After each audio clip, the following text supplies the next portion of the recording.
हरिओम। पत्र है, वैराग्य के बिना तुमको ज्ञान नहीं लगेगा। अगर बच्चा पढ़ाई कर रहा है और अगर उसको पूरी तरह से पढ़ाई नहीं करता है, घर के बाहर भेजते हो आप और वो पढ़ने के लिए जाता है, तो उधर वो अपने बर्थडे कार्ड्स भेजता रहे फ्रेंड्स को, एनिवर्सरी कार्ड भेजता रहे, क्या वो पढ़ाई करेगा? डॉक्टर के पास जाते हो, डॉक्टर बोलता है परहेज करो। एक जुकाम की गोली कोल्ड होता है, उसका भी परहेज करना है। तो अब सागर पार करने का कोई परहेज नहीं है। ये मीन हुआ कि वैराग्य के सिवा तुम्हें ज्ञान नहीं लगेगा। इस ज्ञान की नींव है वैराग्य।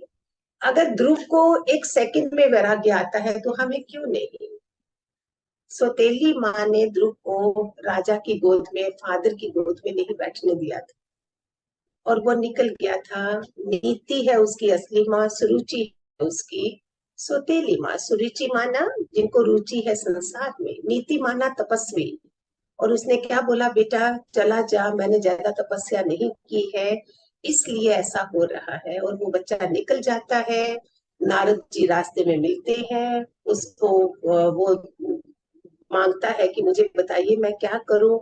नारद जी बोलते हैं बेटा चला जा, तेरी उम्र खिलौनों से खेलने की है, वैराग्य लेने की नहीं है। वो नहीं मानता है।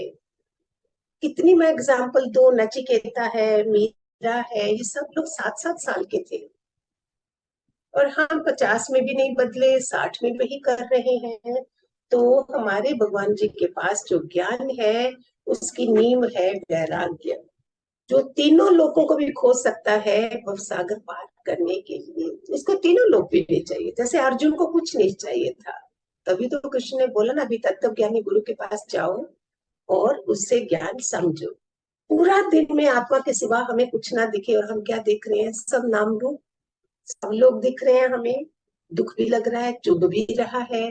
तो फिर ज्ञान किधर गया? पहले दिन का सबक है, तुम एक आत्मा हो, तुम ये शरीर नहीं। वो कैसे?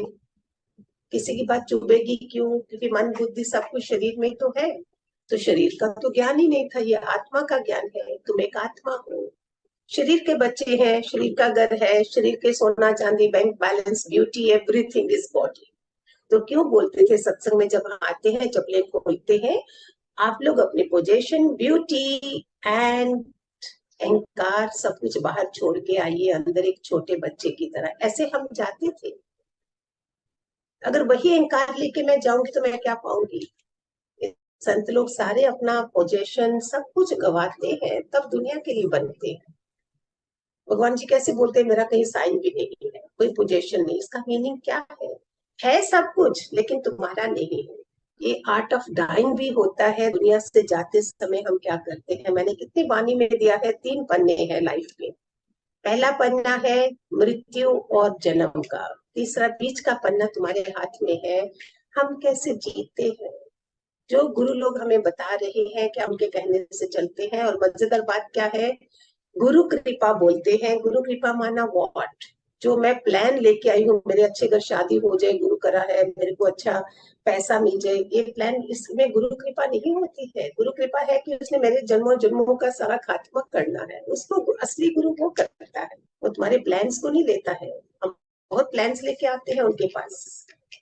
इसको बोलते हैं गुरु कृपा। If real master you have, and I wanted a real master जो पूरी तरह से मुझको खत्म कर दे। हम तो हाथ भी नहीं लगाने देते हैं। दिस इज एक कॉर्नर ऑफ वन थिंग।